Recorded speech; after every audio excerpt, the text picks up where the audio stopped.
I want to welcome everyone to the first of 6 discussions with this panel of international theologians that will be an important part of the Torda450 year.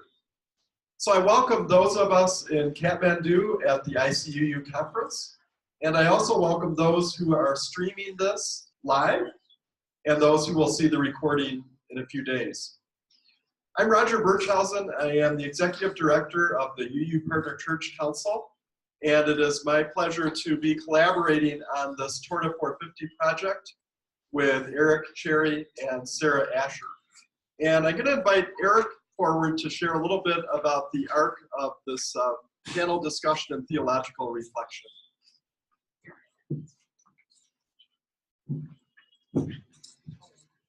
Thank you, Roger, and my greetings to each of you as well. I'm Reverend Eric Cherry, the Director of the International Office at the Unitarian Universalist Association, and we're so pleased to bring this first theological dialogue with our theologians from around the world for the beginning of a year of theological reflection.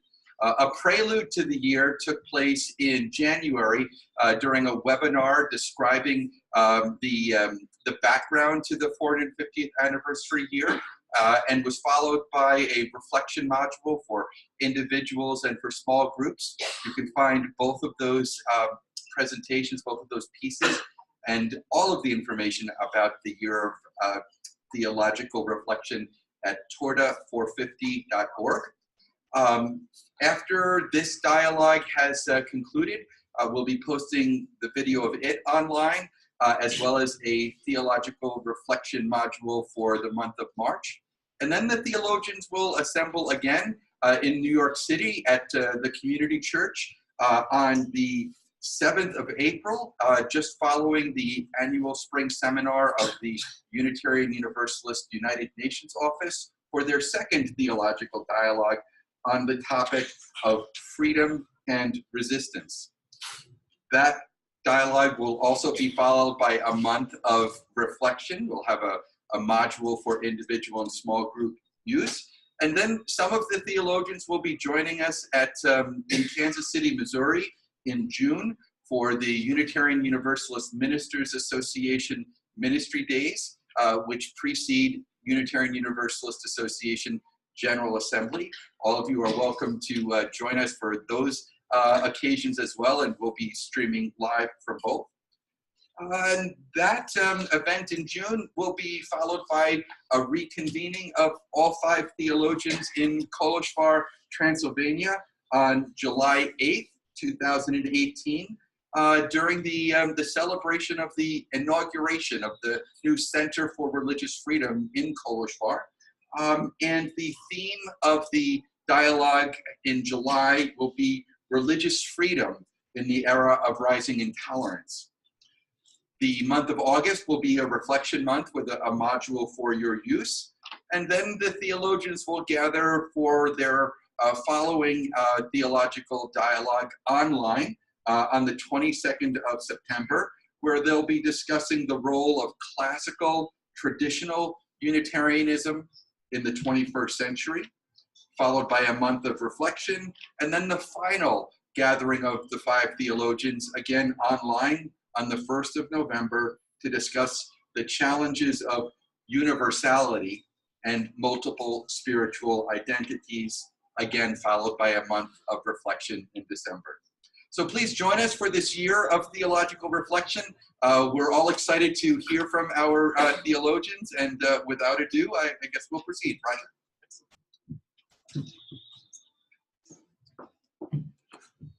Thank you very much, Eric.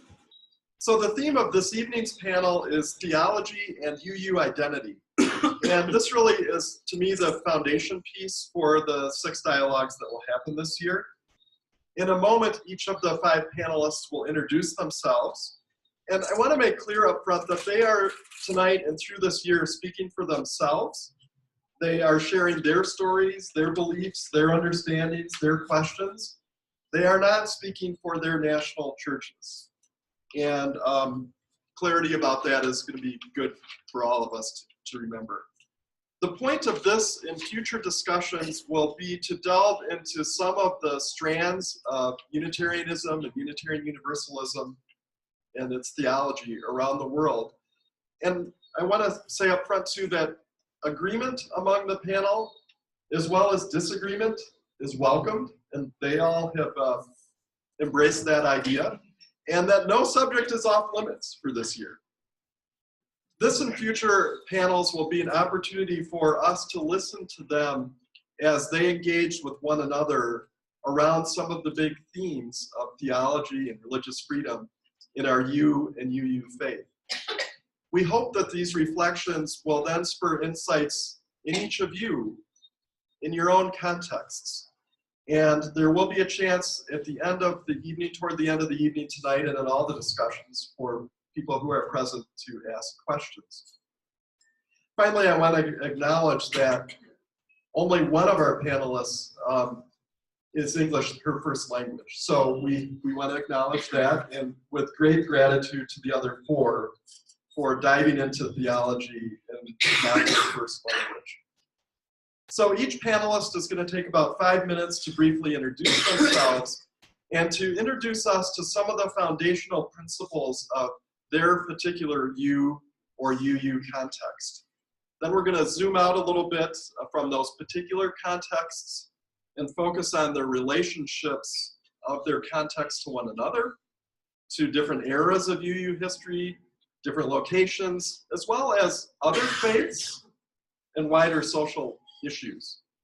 And so to start us off, we're going to start with Norby and just go down the line, get us kicked off. Norby, thanks.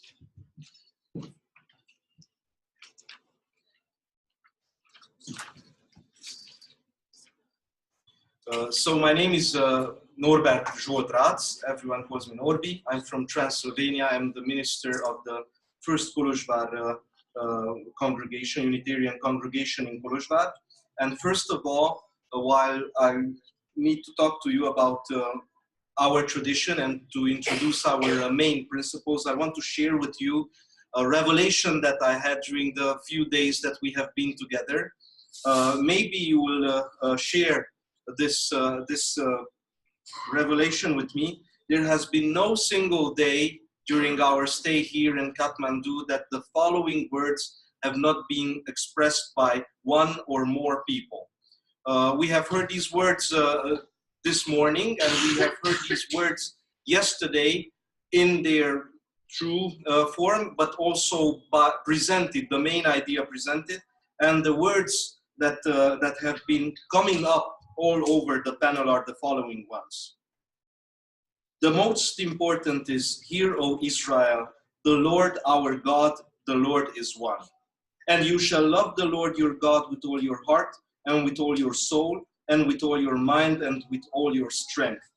The second is this: "You shall love your neighbor as yourself. There is no other commandment greater than these." And I think that if a Unitarian or Unitarian Universalist would try to say the Unitarian principles in their shortest form, I think that these words would be the ones that should be uttered. Not only because they kept on resurfacing every single day. Just remember, every single keynote speaker mentioned these words. We heard them this morning, and we keep on hearing these biblical words. And I think it's for a reason. And the reason is that I think that the core of Unitarianism and Unitarian Universalism is somewhat present in the words that I have just read. So if you want a really short elevator talk, maybe 1 or 2 floors up, then I think this is the one that you should tell people. I will tell a little bit longer elevator talk, maybe 10-story high, of the Transylvanian version of Unitarianism. So I will say a couple of things of the most important principles of Transylvanian Unitarianism, and a couple of things very, very shortly about the history of the ideas of our community. The main and most obvious thing that Transylvanian Unitarians will say about themselves is the unity and indivisibility of God. So we say God is one, and but I think that in 2018 this doesn't only mean that there are no more deities or that the Trinity is something that we as Unitarians cannot accept, but it means also the singularity and the universality of God. And I think that that is more important today. So God is one, not just as one person or one entity, but God is universal, God is whole, God is singular. And I think that is what our theology now holds more important on this aspect. We consider Jesus and his teachings that we can find in the gospel as foundational for ourselves. We believe that the calling of the community that was created by Jesus of Nazareth and his disciples is what we call today the Christian Unitarian Church, which tries to follow in the footsteps laid down by the ones that walked before us.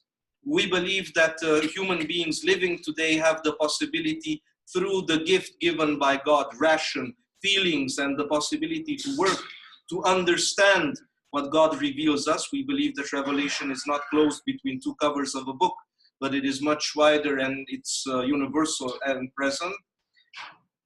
1 minute. Okay, thanks. And we believe in the dignity of every human being, and we believe that life is eternal. These principles are not new. These principles have been around since the Unitarian Church of Hungary has appeared on the stage of history. But the emphasis on different questions has changed during history. I can say that we have had 3 stages of in our history, in the history of our thought, that I think are or should be set here. The first stage is the anti-Trinitarian stage from the 16th to the early 19th century. This was basically the formation period of our community, when obviously the main point was to present why do we believe in the unity of God. This was a very Christian period for us, so the Christian myth was untouched by Unitarian theology back then. But everything changed in the 19th century because of modern theology. The modernist program that emerged in Germany and spread out toward Transylvania as well has had a huge influence, changing our church, emphasizing scientificalness and the importance of reason in our theological dispute, and furthering us from the classical Christian line. And I think that we are at the dawn of a third period after this modernist period that will somehow step over the very mechanistic rationality of modernism and bring us to something more closer to the nature of the human beings. Thank you very much.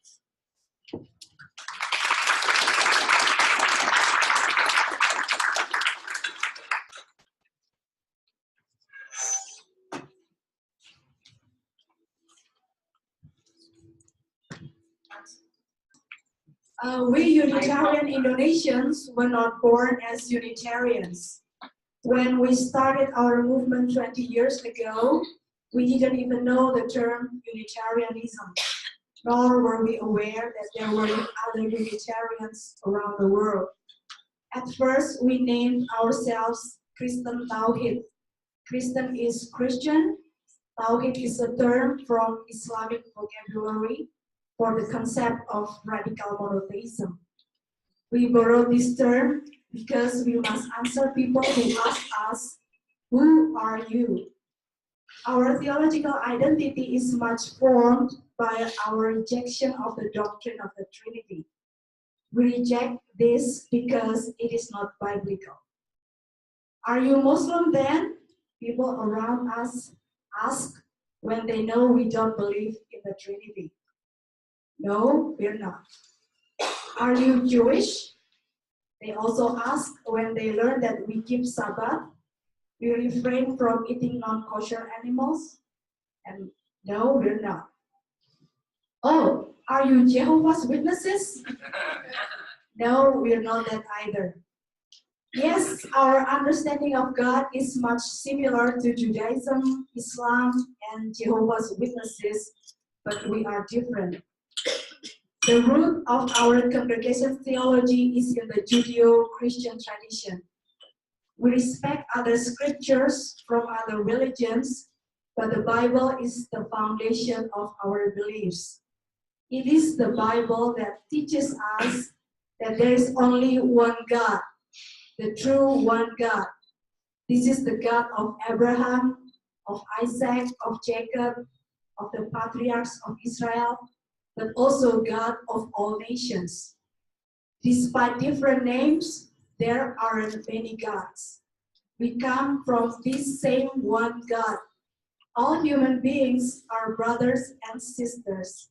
All human beings are worthy as images of God. What God requires of us is not our perfection, but our commitment to seek the truth and serve it above self. We didn't want to become Unitarians. We were happy Trinitarians with many friends. But God opened our eyes and we must choose whether staying in our comfort zone to keep on feeling good and safe, or get out of it and follow the calling without knowing where we are going, just like Abraham did. It's not easy following our conscience. It is often painful. It demands sacrifices, but it brings peace, for we have this coherence inside ourselves. A peace that, as Francis David said, cannot be taken away from us by any authority. And as we take one step further in following the conscience, further truths are revealed. For truth is not only in religious terms. Truth is present in any field of our life.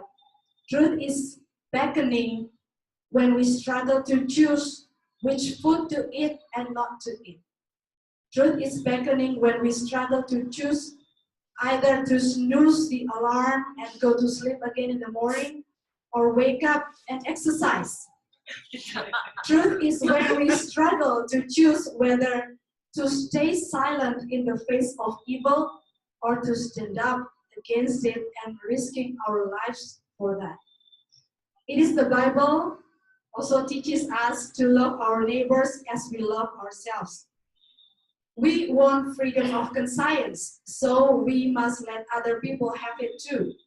We don't become Jehovah's Witnesses, although our concepts about God and Jesus are similar, because we don't think that any denomination has the right to exclusive claim of truth. Every person has different life stories, and we must not force people to believe what they don't believe, or not to believe what they believe, just as we don't want to be treated like that as well. God has bestowed everyone a spirit of inquiry as a tool to find the truth, so may they are free to pursue the truth fearlessly. We first heard the term Unitarianism from a representative of the International Association for Religious Freedom that visited Indonesia in 2002. Then we got contact to the ICUU. We were so excited to know that we are not alone, we are not even the first. Now we get this beautiful enrichment learning from other Unitarian traditions around the world. And we really feel grateful that we may get in the same boat with Francis David, Michael Servetus, also Sossinus, John Biddle, and other radical reformers.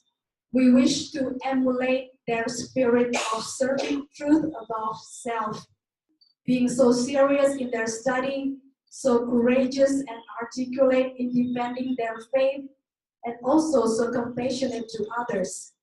Even when King Sigismund got the chance to force his people to become Unitarians, this Unitarian king didn't do it.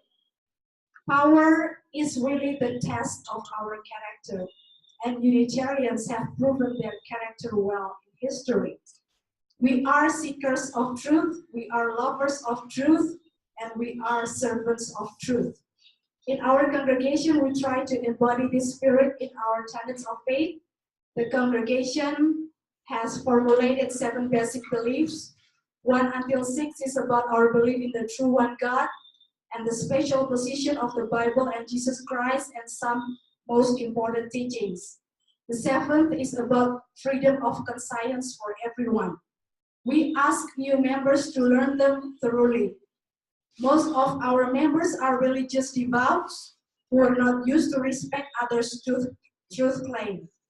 We teach ourselves gradually to become more open-minded while being firm believers at the same time. And it's not without challenges. Thank you.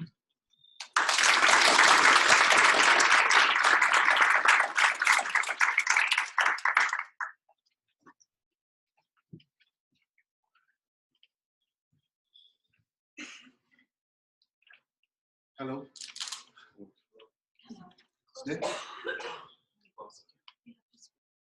I am Rupiah Lamar from the Unitarian Church, Juan.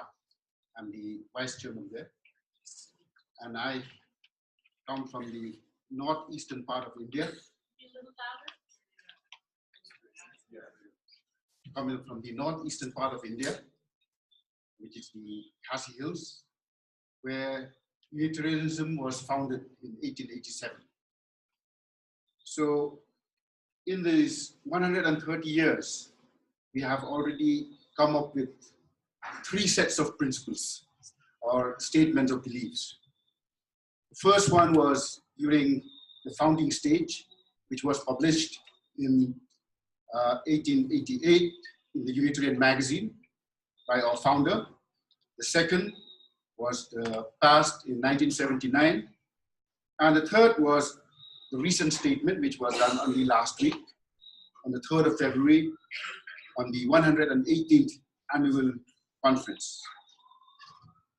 Hajam Kishore Singh, who was the founder of our church, was born in the indigenous faith. And he converted himself to, for the sake of education, to get education. So he has to convert to the Calvinist Methodist Church. The missionary who were present were giving education at that time. So after, when he was 15 years old, he was converted. But later, when he read about the Bible, he realized that all what he has understood, what he has read from the Bible, is not according to what the missionaries have told him, especially about those damnation and the fear of hell and all that. So therefore, he founded Unitarianism because of the help from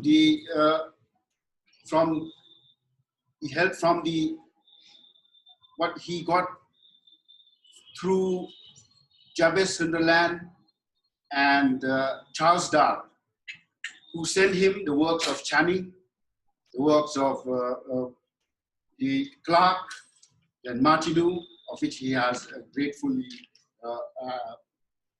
shown his indebtedness.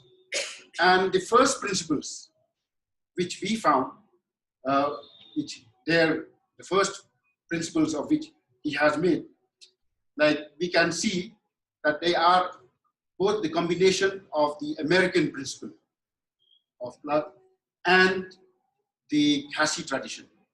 So we can see that the number 1 principle there in the unity of God is foremost, as contrast to the predominant Trinitarian of the Welsh missionaries. And the second principle is about the motherhood of God, and that is very much of the Khasi Jaintia culture, being a matrilineal system until this day. So I won't go to the third, fourth, because it's I'll just want to highlight, because we are having 3 sets. So I just want to go to the 5th principle, of which is immortality. So the immortality of which was given in the Khasi in Khasi language, it means the life forever. And there he puts it in the sense that in the hymn number 1, he said, like, we are God's children. We are God's children. We will never die, but will keep on progressing. So these were the statement of which he has made. And this statement clearly shows that it is against the condemnation of the original sin. So now the next phase is we have 15 principles. It was there, as I was telling, it was passed in 1979, and these principles reflect our reaction towards the atmosphere which was going on. So therefore, like, Sarah, I think we could give the whole 15, because in point number 3, I'll just highlight point number 3 is an elaboration of not believing in original sin. And the number 5 is specifying on the status of Jesus, because all we are pressurized, like, with the questions. What is Jesus in your church? Is finished? 30 seconds. So then the number 7 principle is the reaction towards the Bible as the Word of God. So it is significant to note that Hajam Kiswar Singh has no mention of salvation in the first set, whereas we, in the later generation, we have to talk about salvation. It's just because of the pressure from outside that you are the church without salvation. So but now, since we have no more time, we reach to the final principle of which we have passed only last week. Salvation is no longer there, because there is another kind of understanding. If we have no original sin, why do we need salvation? So that is what I think we set up. So I think I have no more time to discuss later. Thank you.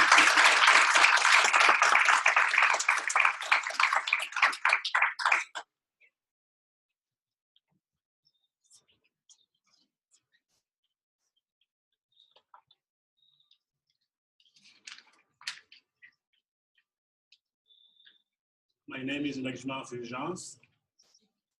I am one of the founders of the Unitarian Church of Bujumbura in Burundi. 2 years ago, I was forced to leave Burundi, and now I am in Canada. When I will say something about the identity which is being built by the Unitarian Church of Bujumbura from my understanding and my experience. I will start by a very brief personal story. When I was 12 years old, I ran away from home. I had disagreed with my parents about school, and I spent maybe 2 nights at my uncle's place. That's all I could do in that remote village. Then I came back. And when I think about Unitarians in Burundi, I think of people who ran away and who never came back. They ran away because they were not happy with the way churches were organized, the beliefs that were preached, especially the Trinity, the teachings about Mary, the preaching about the understanding about Jesus, and many other things. And they went looking for more freedom in exploring those issues. They went looking for more autonomy in living their lives. And that is how the community is today shaped. And those people, we are still very much in the stage of reaction to something and trying to build something new. And that is a very interesting stage to be. We are trying to build a theology, a strong one. And one of the most important things which becomes the focus is, apart from reacting to what they don't believe in, is trying to strengthen community. These are the people who run away from their families, from their friends, who have made many enemies by choosing to be Unitarians. And the most pressing issue is not necessarily to think about building a theology, but most importantly, building critical connections and building a community. And what helped to hold together the community is, yes, that strong sense of community, the worship, and the Christian understanding, the biblical-based readings, and some other readings as well. And so in the process of really building community and theology along the way. So I always like to say that theology comes after life, after the community is built, or maybe they go together. But this process for many emerging groups is a process of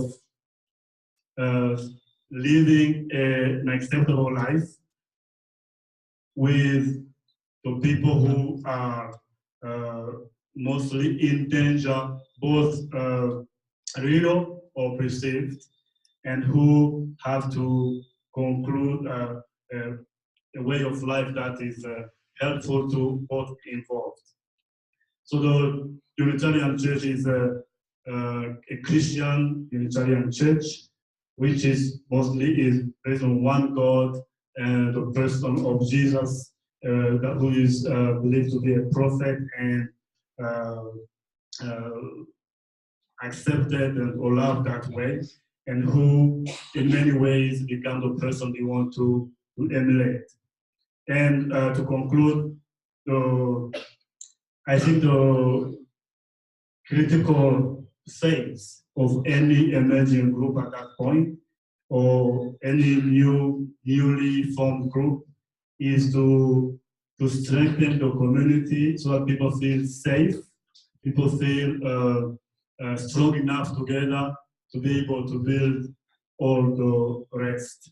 And that is the work that is being done at this point. Thank you very much.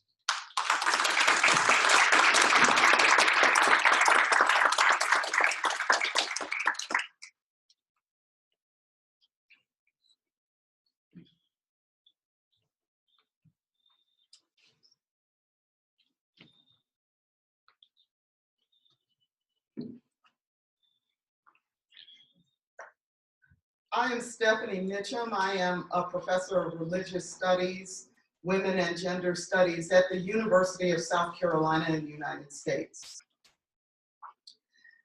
And the context for Unitarians, Unitarian Universalists, and the occasional Universalist Unitarian in the United States is much different than the stories that were told here. But let me start with a little bit about myself. I want to summarize my story by saying from a play that came out in the 1970s, Netaki Shange, who wrote a play called For Colored Girls Who Have Considered Suicide When the Rainbow Is Enough. A line in that play encapsulates for me my own journey. I found God in myself and I loved her fiercely. But I have another quote that talks about the search for religion and religious meaning and spirituality, which I can hear my atheist friends shuddering by me saying the word spirituality, but that's also part of the discussion. It is a quote from Einstein, who said, "Never lose a holy curiosity." Never lose a holy curiosity. In the UUA, we have 7 principles, and it is telling that the first principle we have talks about the inherent dignity and worth of all human persons. But I want to pick on the fourth. I'm not going to try to do all of them. I'm going to pick on the fourth of these, and that is to talk, which calls for a free and responsible search for truth and meaning. We have taken that to heart in the United States. We have taken it so to heart that within one congregation, there can be someone who is Jewish, someone who is Wiccan, someone who is Christian, different kinds of Christian. There can be people who have been wounded by their own religious experiences. And then there can be atheists and there can be humanists as well. We operate with congregational covenants, and we do consider ourselves creedless as well. So I need to branch off a little bit more. The United States context in recent years, you may have heard about it, has had some pretty destructive political growth. That political growth, in fact, has brought forth people who preach a lot of hatred. So one word I've heard through this conference has been the word love, and it's been very much in contrast to what we hear in the United States on our various, from our various politicians right now. It's been destructive growth, but as the neo-Nazis and nativists and anti-immigrants and racists and sexists rise, I believe that also Unitarian Universalists, Unitarians within the United States are also rising to do more justice work and more pointed justice work and finding themselves more deeply ingrained in that work. So on the one hand, we can say that we're pulling activism from our members, the situation in the US now. On the other hand, though, we get caught in a freedom trap. I want to give an example of that. This past November 2017, I was honored to be one of the signatories on a document called the Boston Declaration. This was put together during the American Academy of Religion, and you can find it very easily online. And what the Declaration calls for is an idea of taking back religion from fundamentalists who have been rampant and who have claimed terms like religion, like spirituality, all of the terms that they've claimed.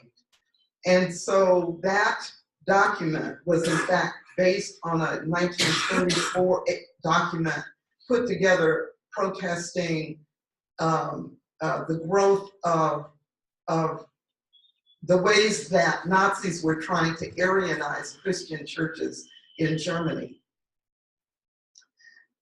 That document itself turned many UUs inside out. It was like a garment where you could see the seams after it gets turned inside out. And so the document calls for us to look for a Jesus way. It's a political document, remember, and that, in fact, ends up upsetting people who say, but I'm UU and I'm humanist, and I'm UU and I'm atheist, and I'm UU and I'm Jewish. And so where does that leave us, and how do we find a way forward? So I bring that, and I want to close with one more quote by Einstein, which is, question everything.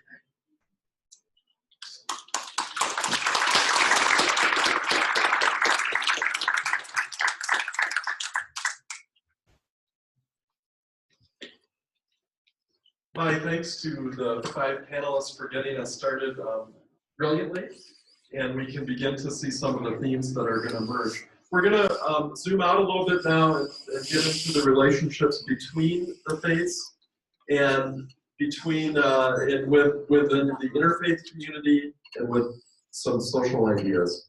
So I'm going to ask an occasional question that they're going to run with.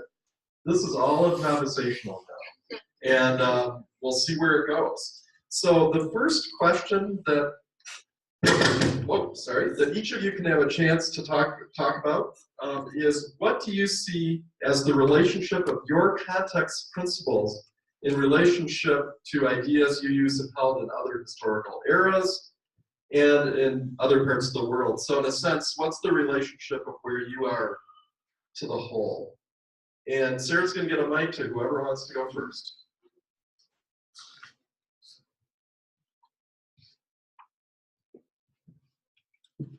Well, I think that we in Indonesia, the Indonesian Unitarians, really feel connected to the spirit of the radical reformers that have this courage to question the dogma of the old traditions and then expressing the freedom of conscience, the freedom of inquiry to formulate their own belief, not out of feeling good or not, but out of serious study and comparing verses. And that's what we still do until now, because in Indonesia, religion is a must.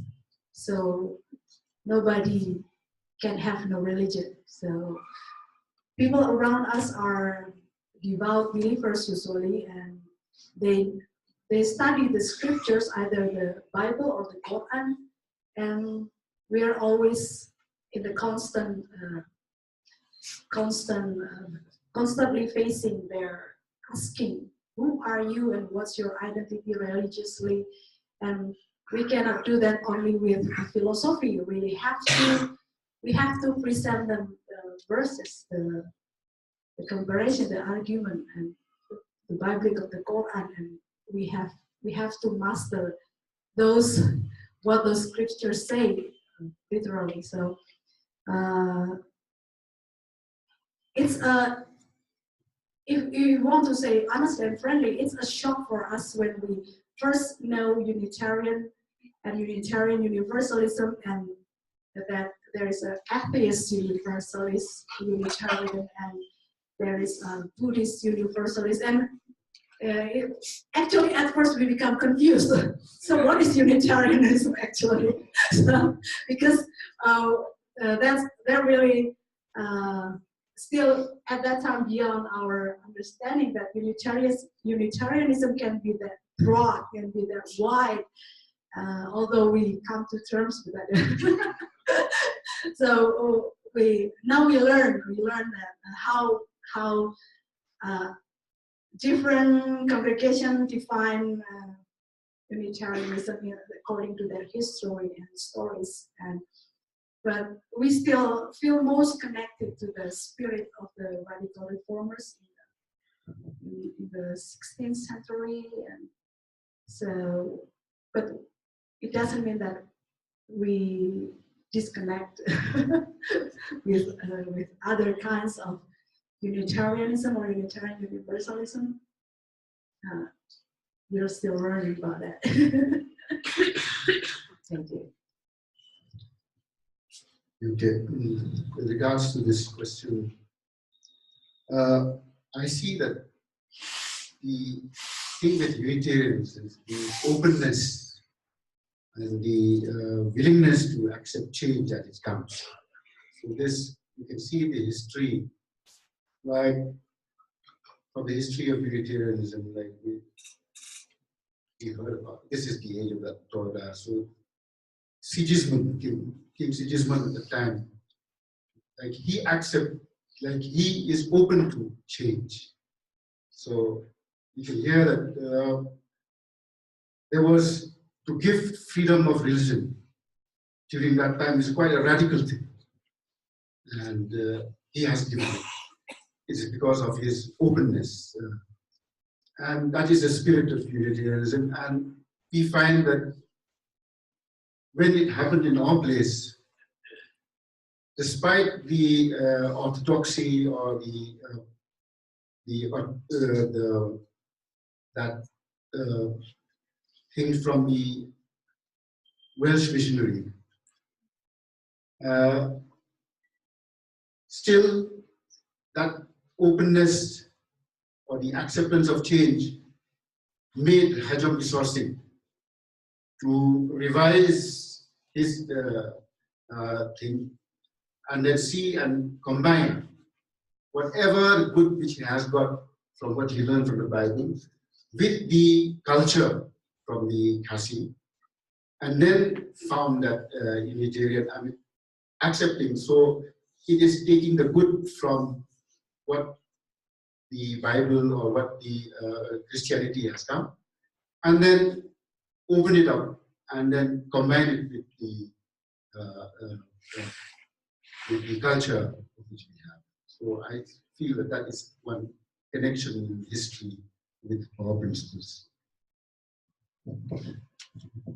The relationship I see that between the principles we hold or that are held today and what were held in the past is that the spirit of inquiry and the spirit of questioning the status quo in religious matters is something that I see very much connected now and the past.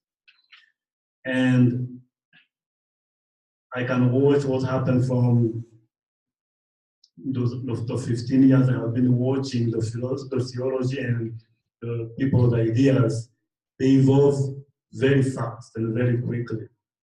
From people angry against ideas and doctrines and dogmas to people who at some point do not mind or do not talk about those things anymore. And I think I can see that process happen with many of you here. And when people are free to choose and people are free to decide and people are free to explore, many things can happen. And I think that's a very clear connection that I can see. And the other aspect is what happens outside the church building. That as people start questioning things in their churches and the Bible, they didn't stop there. They also went at the societal level, and that is what I clearly see happening. It happened in Burundi and many other places, where people actually develop a spirit of being differently in the world and being different with one another, and it goes beyond God or Trinity or any of those things that were initially important, but which slowly become less important and rightly so.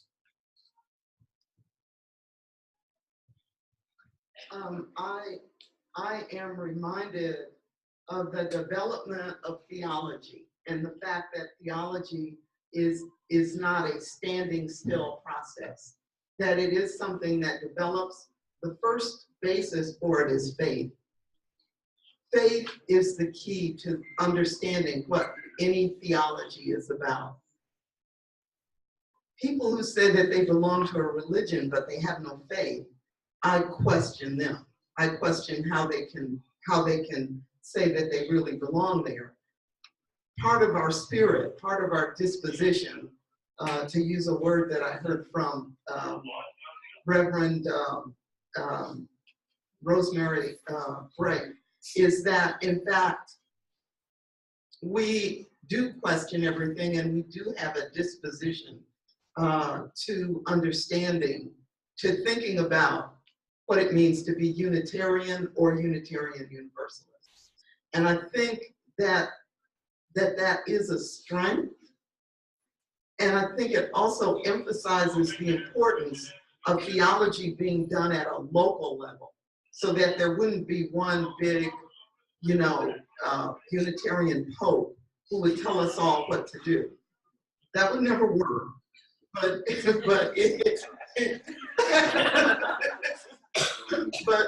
in fact, that is the spirit. So there used to be things called build your own theology classes here I think in the States and in Canada. And that gave people an opportunity to think about their own identity religiously. And that, in fact, is part of the journey it's part of the understanding, but there are also other ways that theology has impacted. And one of them is the development of liberal theology, and now more recently, the development of constructive theology. So that is one.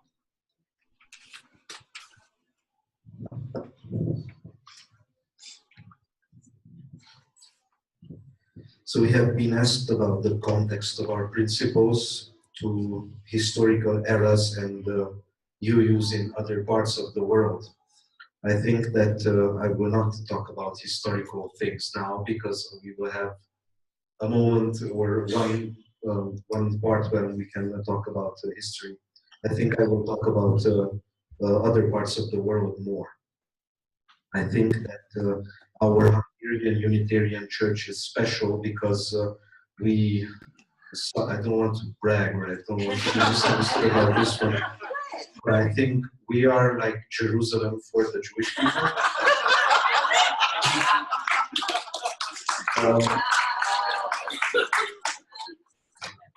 And we are like the high church in the Anglican tradition.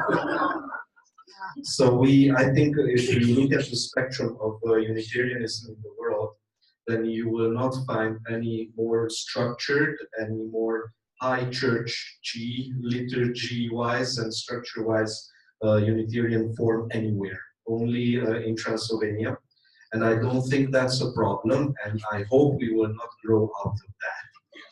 I think that the fact that Unitarianism can be sounded, and it appears in so many forms and still has the basic principles that you have heard that are very similar to each other, is something that is very, very good.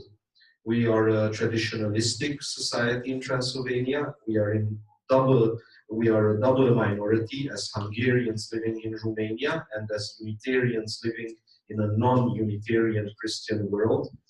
I think that we got used to the fact that sometimes the fact that you put on your robe and you walk into your church and you do the same things is something that keeps you alive. Not physically. Fortunately, we are not in the situation as so many others in other parts of the world to be physically persecuted for our faith now. But this is just a moment in history. Lucky moment, maybe, but we also know that things can change very quickly. So if we look at the UU world and the context that Transylvanian or Hungarian Unitarianism is playing in, then I think that we are the tradition-based church in its liturgy, in its form, but not its way of thinking.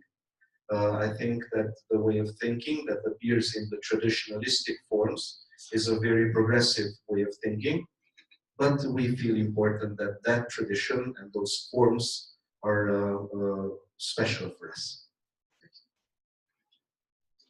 Do any of you want to say a little more in response, or we can go on? I'm not agree with. I don't agree with this Jerusalem and because Jerusalem, because for the Jews it's the source where everyone comes from there, and the high church. I don't know about the high church, but like we in Indonesia, we don't learn from any other Unitarians in the world. We just become Unitarians by ourselves, so we don't really think that Transylvania is that high church. So we just have our own identity, and the first thing that we like about ICUU is that all congregation or in every country can become their own identity and not being inferior or being a sub of any other churches in the world. So I think that in this identity, I don't know about in the United States or in other countries, do you really have connection with the Transylvanian tradition? But yeah, just about that point. You want Okay, I think I need to answer that because I need to clarify something. So when I'm talking about high church. I don't mean the city built on the top of the hill that you look up to and say, wow, what a beautiful city that I want to be there. I talk about the formalized version of church, the formalized liturgy.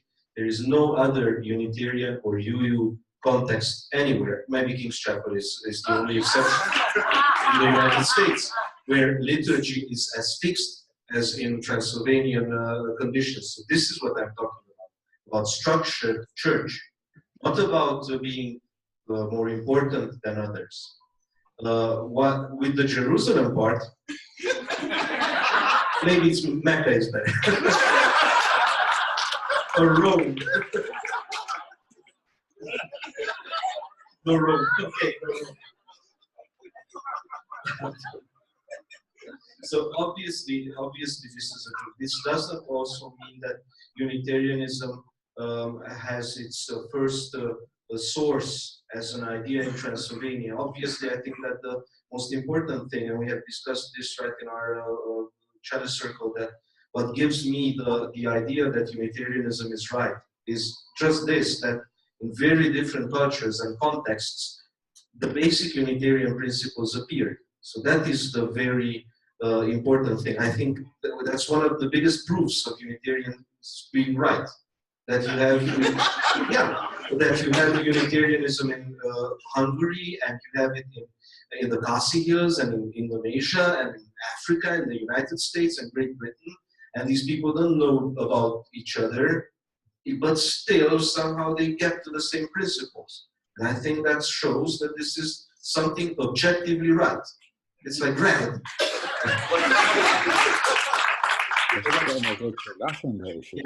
That's the basic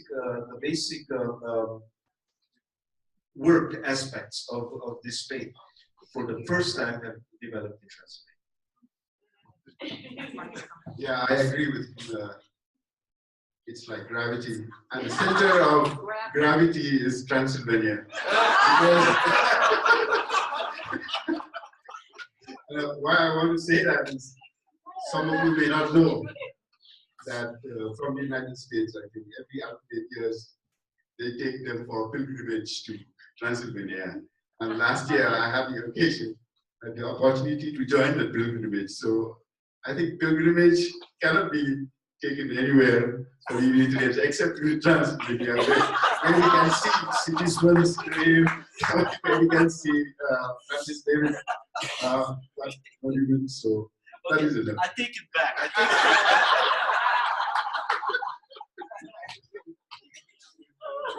I just want to clarify that there's also a universalist side. And that universalist side would mean that our high church is probably, I don't know, Walden Pond or something, right?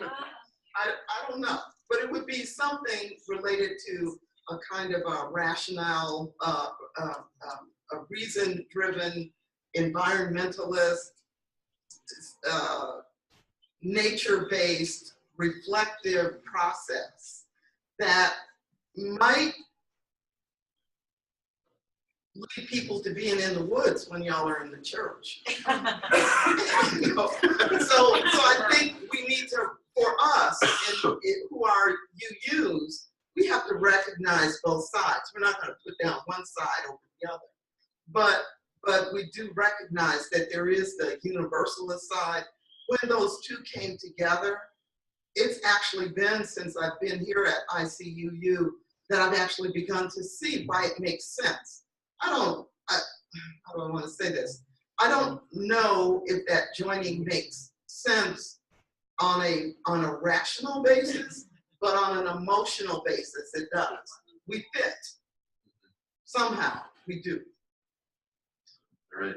Last comment on this, and then a quick. Yes, I will respond about the universalist aspect and the UU aspect, which is essentially an American thing.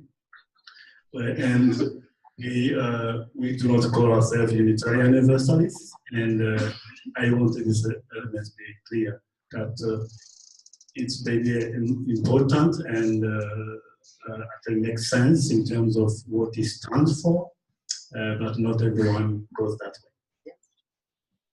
All right. Wow, this is great, and like no idea where this was going to go.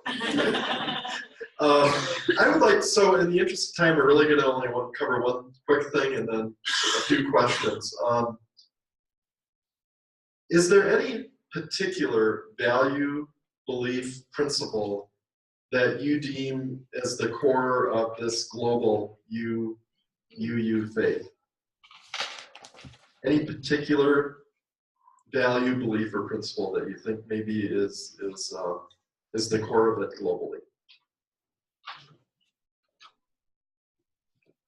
And this one, probably a couple minutes each. Yes, I think it's, you can see that there are two.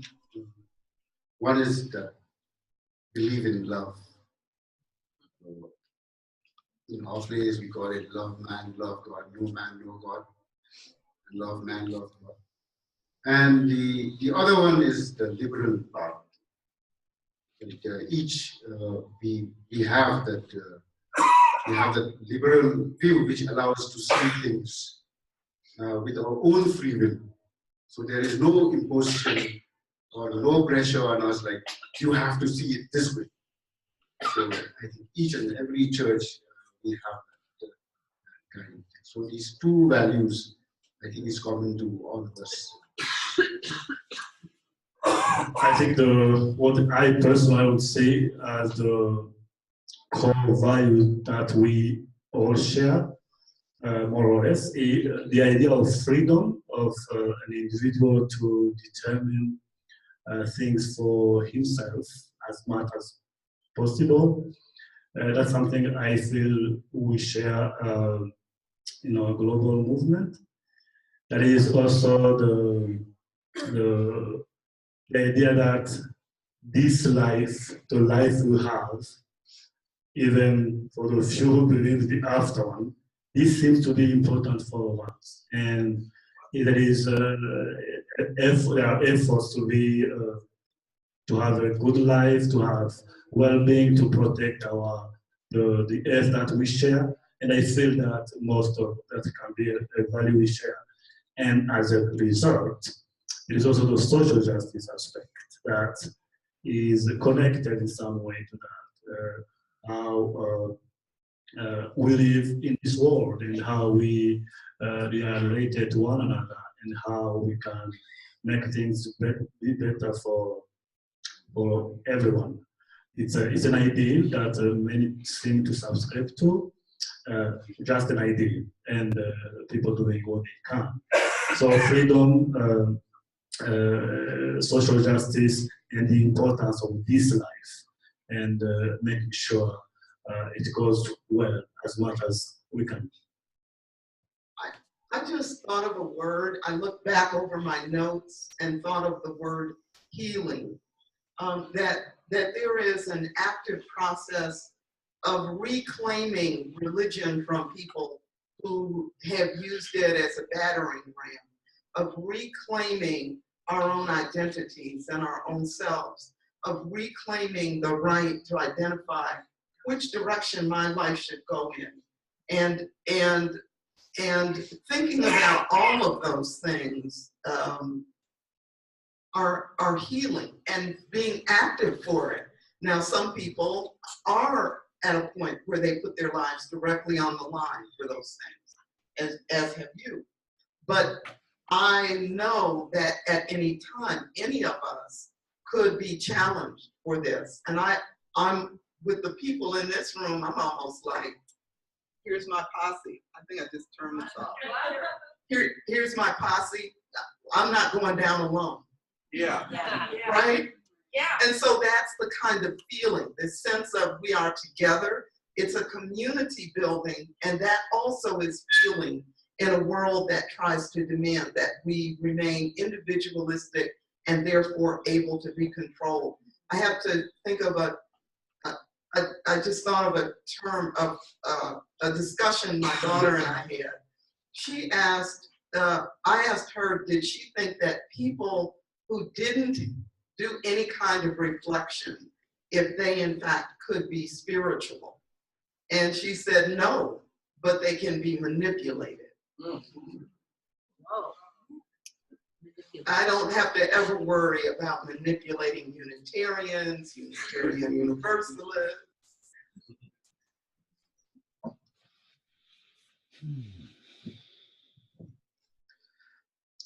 I think that one of the core values of Unitarianism is seeking for truth, with and through education. That's why we build tons of schools, because we think that an educated person, not a Unitarian Universalist, or a Unitarian but an educated person, is less so it's not that easily manipulated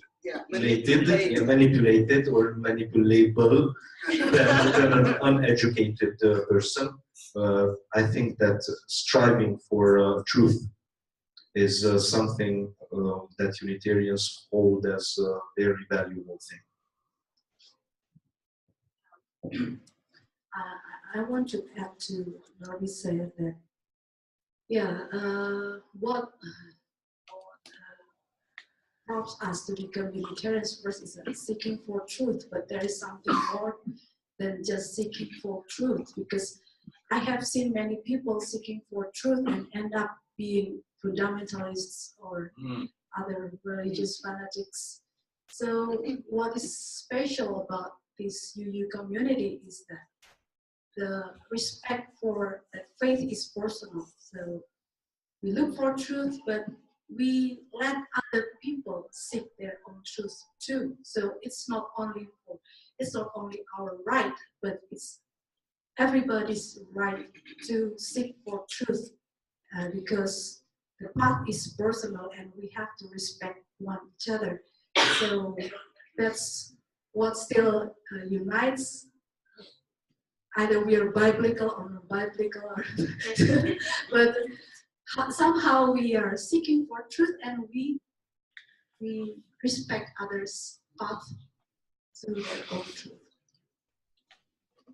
Thank you. Let's open it up now for probably just time for 1 or 2 questions. And so if you have a question, raise your hand and Sarah's going to get the mic to you.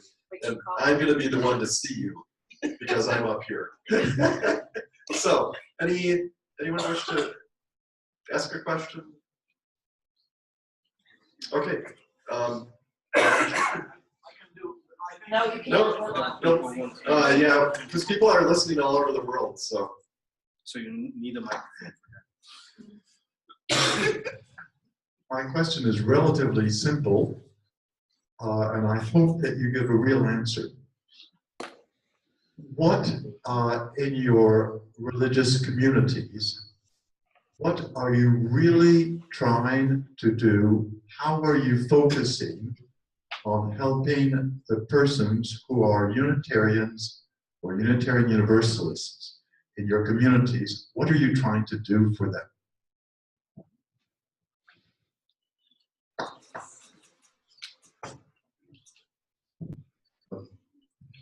Well, that depends on who is the person that needs to be helped. I'm not trying to evade the answer, but I think a child needs to be educated. I think a poor person needs to be helped to not be poor. I think that someone who is sad needs to be made happy. And I think that someone who is mourning needs to feel compassion. Someone who is trying to find the holy needs to be guided to the holy. So I think that we are all doing these things, because if we wouldn't, then we wouldn't be churches. And I cannot give more specific answer than that. A simple question, a simple answer. I think I'll be trying to offer community.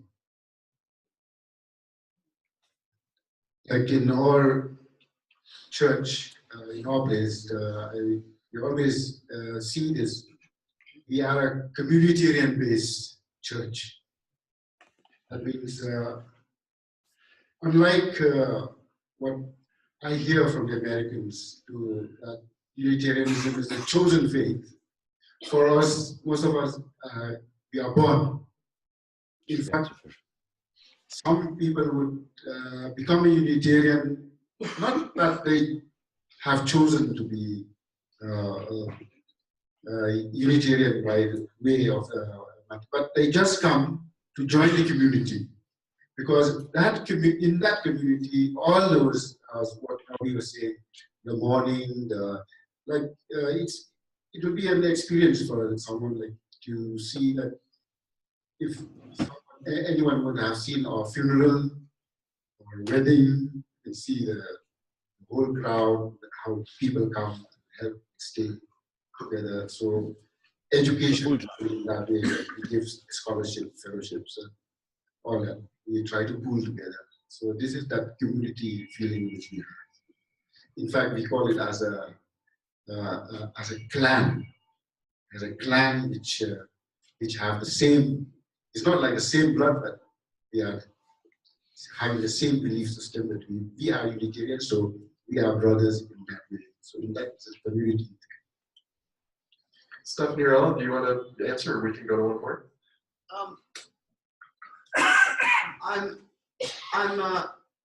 I just want to throw a little shade on that question. Only because I don't think going back to what Norby said, it's not one thing, and it's not simple, because human beings aren't simple, and we are very complex.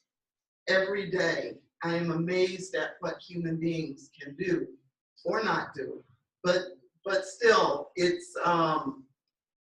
if there's anything, it's to help people find their own path, whatever their path may be, to be honest for themselves and to be true for themselves and within themselves.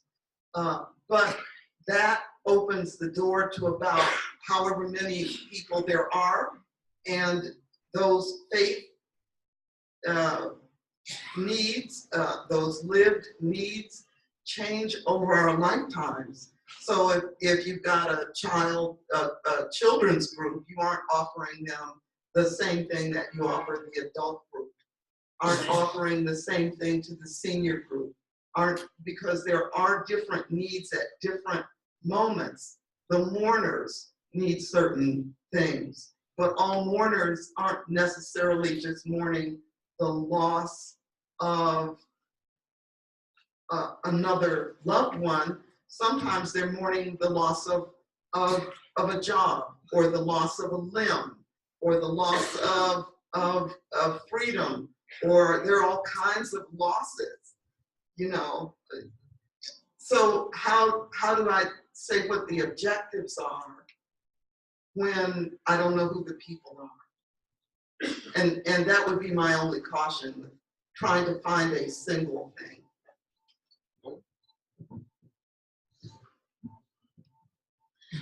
In our congregation, there is we formulate a kind of principle that say that what we want is not in Indonesia we call it Kristenisasi. It's to make people Christians.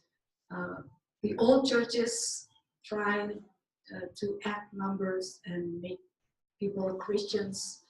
Sometimes just being baptized and the next week and they are no more, it doesn't matter. So as long as the numbers grow, we don't want to be like that, and we said that we don't want to do Kristenisasi. We don't want to make people Christians, but we want to do Christusisasi. So it's to make people Christ-like. So that's why when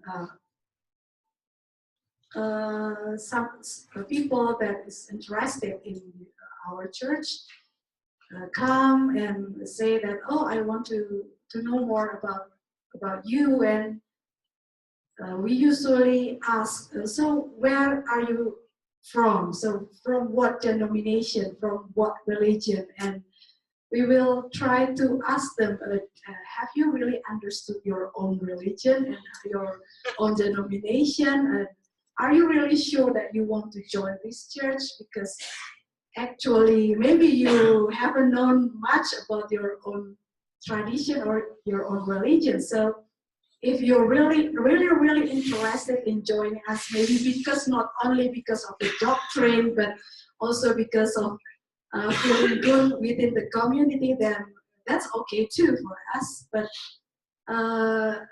the goal, the focus is not about growing our numbers or being more powerful with that and being richer actually with more members.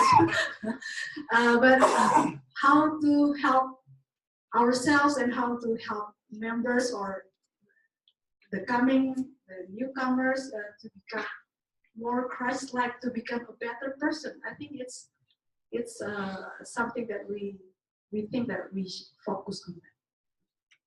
Okay, let's do one more question. It's going to be a brief one. And okay, great. Second. You are all leaders in your congregations. Since you became leaders, what have you learned from your congregants? And have they changed you? And if so, how? Great. In about 1 minute each.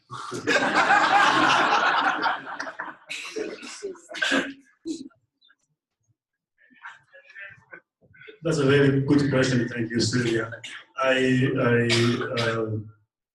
led a congregation in Burundi for a number of years and went through different situations, some good, others less good, others bad. And I did learn from the people in the congregation. And what I learned is, at least one thing I learned more is the capacity of people to carry heavy burdens. And sometimes I was surprised to see how people can be resilient and how people can be have an understanding of the human nature that I didn't get to school, that I didn't get to learn from all the training that I had. So that resilience, that capacity to face life in a more realistic way, I think, especially for people who didn't go to school, that's to me was one of the things I learned. I did learn other things, mostly on my shortcomings, and so seeing that how probably the way people are being served and the way they react, they teach me that I can do better. And that was one of the greatest lessons, that every time I discover that there is a way I could do better, a way I could be more present, and I thanked the person who taught me that. And I did learn a number of lessons the hard way.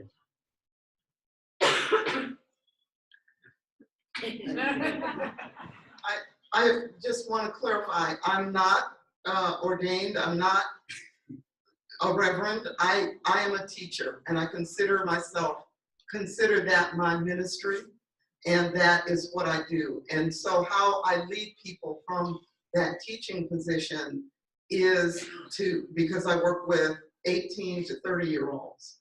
I'm challenging them to think for themselves, to think of themselves as geniuses, and which really sounds kind of crazy, but 18-year-olds don't always think of themselves as geniuses. And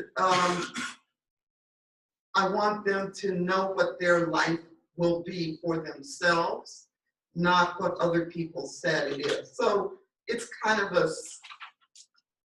a way of living my UU mindset in a public setting. And that's what I bring. So as for me, also, I'm not in the ministry, But since we participate in things, so we go for many occasions like morning, like counseling others. So the only thing which I learned, not the only thing, but one thing which is very important which I learned is the integrity. That the poor people, they take a stand about, they just don't sell themselves. Whereas sometimes the higher ones, you will find that they double. So this gives us the strength that Unitarianism, it's all that the most important thing is something like your integrity. That unity one, we always used to say, is as straight as the letter one itself.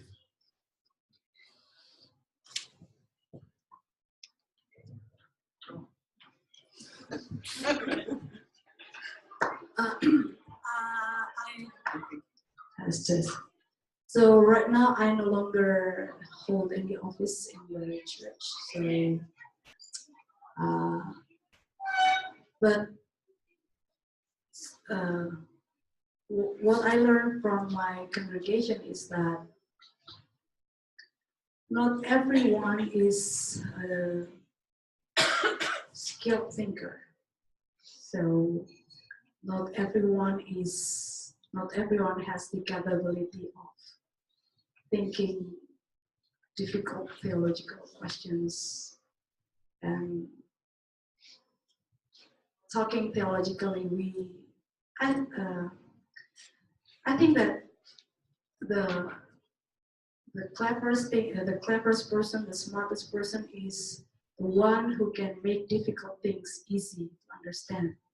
So that's really the task of a teacher, of the teachers, of the ministers in any congregation, to make these sophisticated terminologies and concepts and things to become digestible by even the humblest member in the congregation. That's what I learned. I try to find which is the greatest lesson that my congregation has taught me during the past couple of years that we have been together. And one came to my mind, maybe because it's very recent. In 2017, in January, it was very cold in Torosvár. We had minus 10 degrees, 15 Celsius below zero, so it's Celsius, not Kelvin. And so it was, but still it was very, very cold. So we decided that after another program, we decided that we want to help the homeless people. There are quite a few homeless people in Torosvár, by giving them a hot meal at least once a week. There are not many open places where the homeless people can eat. So we invited the homeless people to the meeting, to the gathering room of our congregation, which the majority of events happen. So this is the fancy room of the congregation. And we invited the homeless people there, we cooked for them. And then we took 2 pictures of this entire thing and we put it on Facebook. So what I learned is that people want to help each other, want to help the ones in need. What I learned is that the majority of the people are not bad and they are not selfish, they are willing to give. What I learned is that my congregation didn't say, well, yeah, we want to help them, but get them into somewhere where we don't smell the smell afterwards. They said, yes, sure, let's get them here, let's make this a weekly thing. And it was okay with everybody that we do so. And I learned that there is much more goodness in every single human being than we dare to realize sometimes.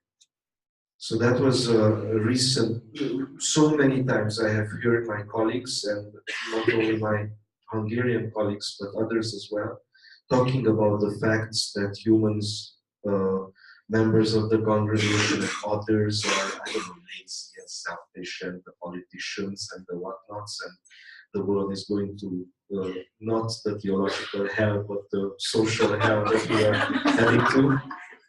I'm choosing my words. But I think that's wrong.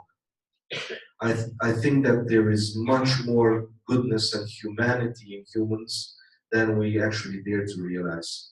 And that is a lesson that I have been taught recently by my congregants.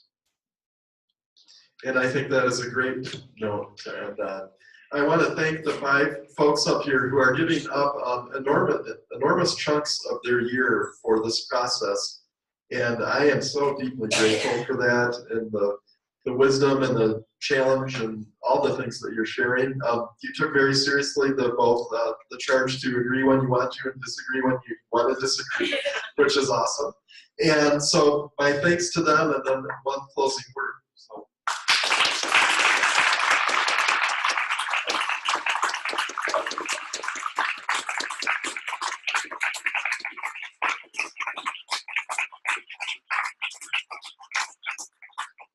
And I do apologize that I was going to give you a closing time, but we're out of time. So the closing is to say, get the study guide to delve more deeply into this material. The study guide for March will be completely based on what we just heard. It'll be available March 1st at the latest. And be ready to, I hope, join for the next panel on April 7th, as Eric mentioned, in New York, either online or if you happen to be able to be there in person. And all this, the one thing that you need to remember as you leave is Torda450.org. It's all there. So thank you and have a good evening.